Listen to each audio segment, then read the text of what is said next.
नमस्कार दोस्तों, स्वागत है आपका हमारे YouTube चैनल पर जिसका नाम है परीक्षिता एकेडमी। और आज के हमारे इस वीडियो में हम बात करने वाले हैं पटवारी परीक्षा रिव्यू के बारे में, जो कि 26 मार्च 2023 फर्स्ट शिफ्ट के बारे में है। तो आज की इस वीडियो में हम जानेंगे जनरल अवेयरनेस, कंप्यूटर साइंस और मैनेजमेंट के प्रमुख क्वेश्चंस की। तो एग्ज़ाम के रिव्यू के साथ साथ हम इसका एनालिसिस भी करेंगे। अगर आप भी हमारे इस चैनल पर नए हैं तो हमारे चैनल को सब्सक्राइब कर सकते हैं। वीडियो पसंद आने पर लाइक शेयर ज़रूर करें। तो चलिए आगे बढ़ते हैं और बात करते हैं आज के प्रमुख क्वेश्चंस की। तो आज मुख्य रूप से देखा गया है कि सिंधु घाटी सभ्यता में से लगभग 3 क्वेश्चंस पूछे गए हैं। तो पहला क्वेश्चन है हमारा कि हड़प्पा की खोज किसने की थी। तो हड़प्पा जो है सिंधु घाटी सभ्यता का खोजा गया सबसे पहला शहर था, जिसके नाम पर ही आगे चलकर इस सभ्यता को हड़प्पा सभ्यता नाम दिया गया। तो इसकी खोज जो है दयाराम साहनी ने की थी। और वर्तमान में अगर इस स्थान की बात करें तो ये पाकिस्तान के मोंटगोमरी में जो है पड़ता है और रावी नदी के लेफ्ट में स्थित है। ठीक है, इस बात को हमें विशेष रूप से ध्यान रखना है। और यहाँ से कई सारी जो है चीज़ें मिली है, जैसे मेकअप किट, कॉपर मिरर, पीतल इक्का गाड़ी, मुद्राएं, स्वास्तिक के चिन्ह की, नटराज की मूर्ति, लकड़ी का ताबूत जो है इत्यादि चीज़ें मिली है। और एक अनाज स्टोर भी मिला है जो 6 कमरे का था। तो इस प्रकार से ये हमें याद रखना है। अगला क्वेश्चन है कि पंचायती राज व्यवस्था का वर्णन कहाँ पर और किस अनुच्छेद में है। तो अनुच्छेद 243 से 243 में जो है पंचायती राज व्यवस्था मिलती है। इसको जो है 73 अमेंडमेंट एक्ट 1992 के तहत जोड़ा गया था संविधान के भाग 9 में और 11वीं अनुसूची में। ठीक है, स्केड्यूल जो है 11वीं अनुसूची में मिलता है। तो काफ़ी इम्पॉर्टेंट है, इस चीज़ को याद रखना। हम निश्चित रूप से आपको पंचायती राज व्यवस्था में चुनाव और इसका जो आर्टिकल है वो याद रखने चाहिए। और नगरीय व्यवस्था के बारे में भी एक बार ऊपर देख लेना चाहिए, हो सकता है नेक्स्ट सेक्शन में आ जाए। अगला प्रश्न पूछा गया है मध्य प्रदेश के राज्यपाल से संबंधित। तो मध्य प्रदेश में ये जो वर्तमान राज्यपाल है मंगू भाई पटेल, वो किस क्रम के राज्यपाल है। तो मध्य प्रदेश में की अगर हम बात करें, सबसे पहले तो राज्यपाल का जो गवर्नर पद होता है आर्टिकल 154 के तहत यह जो है कार्यपालिका का संवैधानिक प्रमुख होता है राज्यों के अंतर्गत। और इसकी जो इसको जो अपॉइंट करता है वो जो है भारत के राष्ट्रपति करते हैं। अगर हम मध्य प्रदेश की रिगार्डिंग बात करें तो पहले जो मध्य प्रदेश के राज्यपाल रहे हैं वो है पट्टाभी सितार मैया। हमेशा ये क्वेश्चंस भी पूछ लिया जाता है। और मध्य प्रदेश में अगर इनकी बात करें तो इनका जो क्रम है वो है 19वां। ये हमें बात याद रखना है। ठीक है, और प्रथम महिला जो राज्यपाल है उसका नाम भी याद रखना, सरला ग्रेवाल। और प्रथम मुस्लिम जो थे वो थे कुंवर महमूद अली खान। ठीक है, तो ये इतनी बातें हमें याद रखना है। चलिए अगला क्वेश्चन से काफ़ी इंपॉर्टेंट है, हमेशा यहाँ से बनता है। काजीरंगा नेशनल पार्क कहाँ स्थित है। तो ये असम में स्थित है। और यहाँ जो ये असम में स्थित है ये एक सींग वाले गैंडे के लिए काफ़ी विख्यात है। और यहाँ पर अभी पिछले साल काफ़ी बाढ़ आई थी इस नेशनल पार्क में। और 1974 में इसकी जो है स्थापना हुई थी। और 1985 में इसको जो है विश्व धरोहर सूची में शामिल किया गया है। और भारत के 40 प्लेस को विश्व धरोहर की सूची में स्थान अभी है। तो चलिए इतनी बातें आपको याद रखना। अब अगले क्वेश्चंस की तरफ हम बढ़ते हैं, भीमबेटका की बात करते हैं। तो भीमबेटका में कितने शैलाश्रय हैं, ये क्वेश्चन आया है। तो इसका सही आंसर है 243। अगर हम भीमबेटका की बात करें तो ये वो डेटा है जो स्टूडेंट्स एस्पिरेंट बता रहे थे ऑप्शन के अकॉर्डिंग होने चाहिए, लेकिन काफ़ी हद तक ये कुछ और डेटा पर डिपेंड करेगा। और देखते हैं कि व्यापम इसका क्या आंसर देता है। तो अगर हम और इसकी बात करें फैक्ट की, तो भीमबेटका जो है रायसेन जिले में विंध्याचल श्रेणी की 7 पहाड़ियों में लगभग 10 किलोमीटर स्क्वायर क्षेत्र में फैला है। और ऐसा लिखा है कुछ बुक में कि 700 से अधिक यहाँ पर गुफाएं हैं, जिसकी खोज जो है 1957 में विष्णु श्रीधर वाकनकर ने की थी। और इसलिए इनको पद्मश्री पुरस्कार भी दिया गया था। और 1990 में भीमबेटका जो है राष्ट्रीय महत्व के स्थल घोषित हुए थे। और ये हमें याद रखना है 2003 में इसको यूनेस्को की विश्व धरोहर सूची में शामिल किया गया था।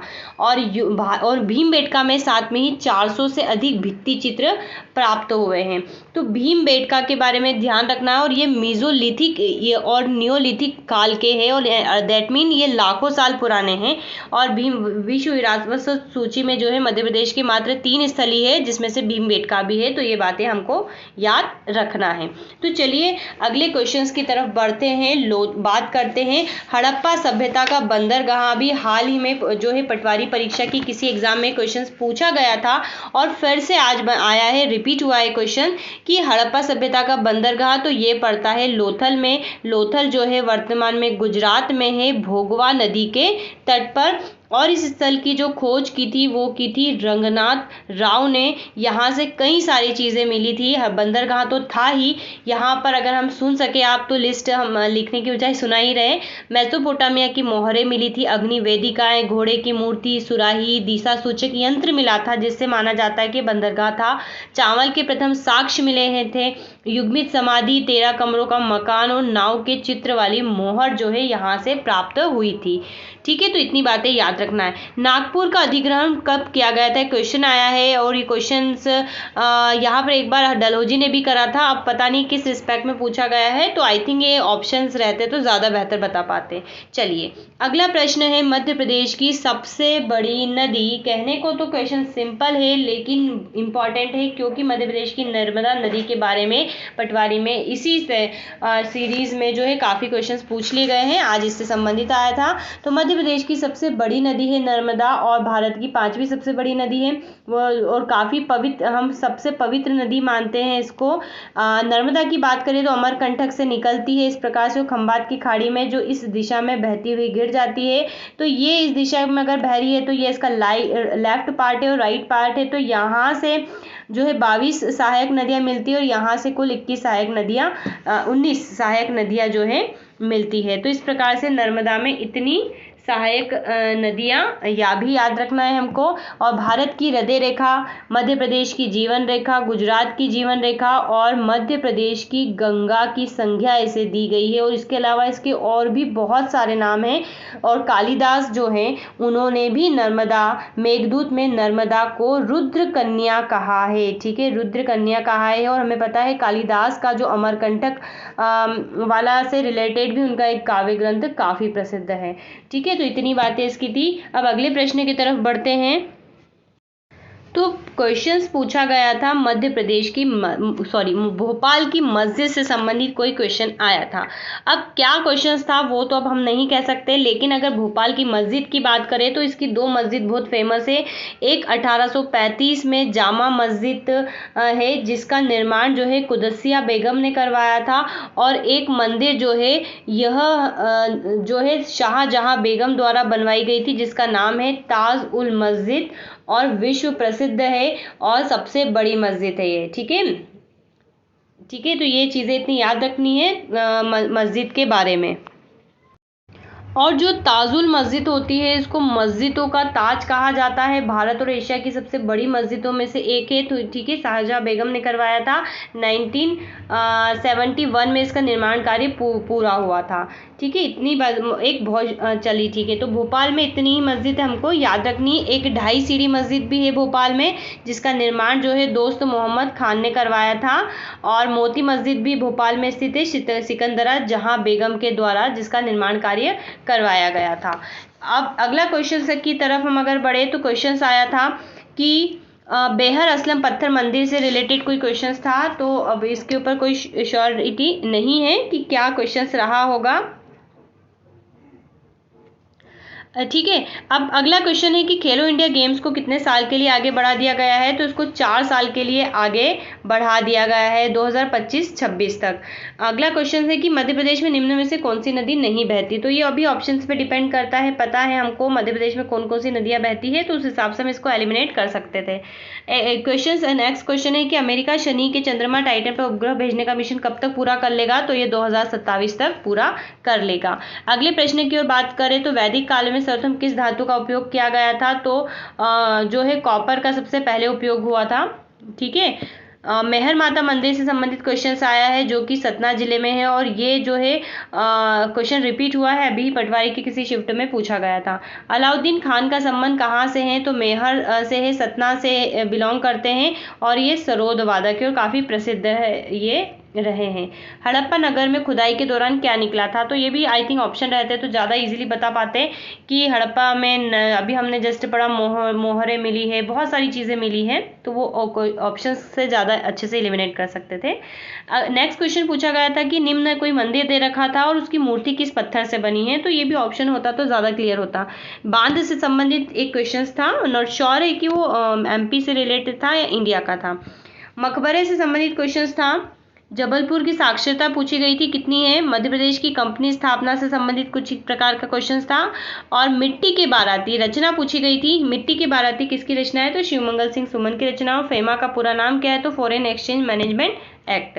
ये इतनी सारी जो है बातें थी इसके बारे में। अब हम बात करते हैं साइंस की ओर आते हैं, और साइंस में आज संघ यानी कि क्लासेस वर्ग से क्वेश्चंस आ रहे हैं। तो संघ से संबंधित, जिसको हम फाइलम कहते हैं, उससे संबंधित क्वेश्चंस पूछा गया था बायो का। विटामिन से संबंधित क्वेश्चंस था, एड्स का वायरस किस कोशिका को प्रभावित करता है, जस्ट ये अभी रिपीट हुआ था, तो टी सेल्स। मानव शरीर कौन से विटामिन का संश्लेषण करता है, एक क्वेश्चन ये आया था।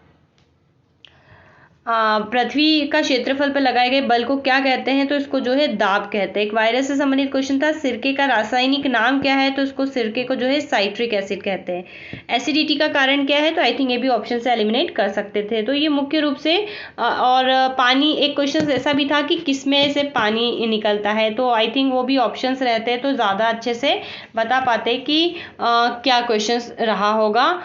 तो इस जो ये थे मुख्य रूप से साइंस के क्वेश्चन थे। अगर हम बात करें कंप्यूटर की, तो कंप्यूटर में पूछा गया था HTML, जो आज मॉर्निंग शिफ्ट में पूछा गया, कल की शिफ्ट में पूछा गया था फुल फॉर्म। आज में इसमें L का अर्थ पूछा है, तो L का अर्थ होता है language, hypertext markup language. MS word से संबंधित क्वेश्चन आया है फुल फॉर्म, जैसे कि EMI में E का मीनिंग क्या होता है, तो इक्वेटेड होता है, ठीक है, मंथली इंस्टॉलमेंट। शॉर्टकट कीज से आए थे MS एक्सेल, लैंडस्केप कौन से इसमें आता है, इस प्रकार से क्वेश्चन था। नेटवर्क कैसे काम करता है, इस प्रकार से कोई क्वेश्चन था, और बाकी बेसिक से क्वेश्चंस थे, जैसे कि memory, MS word, input output devices वगैरह से जो है क्वेश्चंस आ रहे हैं। अगर हम बात करें हिंदी की, तो हिंदी में कई सारे क्वेश्चंस थे, सभी फील्ड से क्वेश्चंस आ रहे हैं, लेकिन मुख्य रूप से क्वेश्चंस करें तो 24 मात्राएं किसमें होती है, छंद से प्रश्न पूछा गया है, और हमने एक वीडियो अपलोड किया है जिसमें हमने तमाम छंदों की बात करी है कि किस छंद में कितनी मात्राएं होती है। ठीक है, तो यहाँ पर 24 मात्राएं भी 2 छंदों में होती है, तो डिपेंड करता है कि ऑप्शंस क्या रहे होंगे। तो यहाँ पर हम बताना चाहेंगे कि जो रोला छंद होता है, इसके भी प्रत्येक चरण में जो है 24 मात्राएं होती हैं। एक दोहा होता है जिसमें इस प्रकार से 13-11 के क्रम में 24 मात्राएं होती है। ठीक है, तो ये चीज़ भी ध्यान रखनी है। एक सोठा होता है जिसमें कि 11-13 के अंतराल पे 24 मात्राएं होती है। तो ये डिपेंड करता है कि ऑप्शंस क्या रहे होंगे, और ठीक है, तो ये आप समझ गए होंगे हम क्या कह रहे हैं। तो इसके ऊपर हमने एक वीडियो अपलोड किया हुआ है, हमारे लाइव सेक्शन करा था हमने कल, तो वहाँ पर आप इसको अच्छे से आके देख सकते हैं। यमक अलंकार से क्वेश्चंस पूछा गया था। मैनेजमेंट की बात करें अगर हम, तो मैनेजमेंट में निम्न में से प्लानिंग में क्या नहीं होता, इस प्रकार से कुछ क्वेश्चन था। विपणन यानी कि मार्केटिंग, संगठन, आउटडोर इंडोर, स्टाफिंग, नियंत्रण नियोजन वगैरह से जो है क्वेश्चंस आ रहे हैं। तो आज के वीडियो में इतनी ही बातें। फिर से हम बता रहे हैं कि हमने यहाँ पर इंग्लिश, मैथ्स और रीजनिंग का सेक्शन जो है डिस्कस नहीं किया है। आई थिंक इन्हीं का इंतज़ार होता है, बाकी तो प्रैक्टिस पे डिपेंड करता है। तो यहाँ पर ये जो चीज़ें थी हमने आपसे शेयर करी। बताइएगा वीडियो आपको कैसा लगा, अच्छा लगा हो तो चैनल को लाइक शेयर ज़रूर करें। Have a nice day and thanks for watching.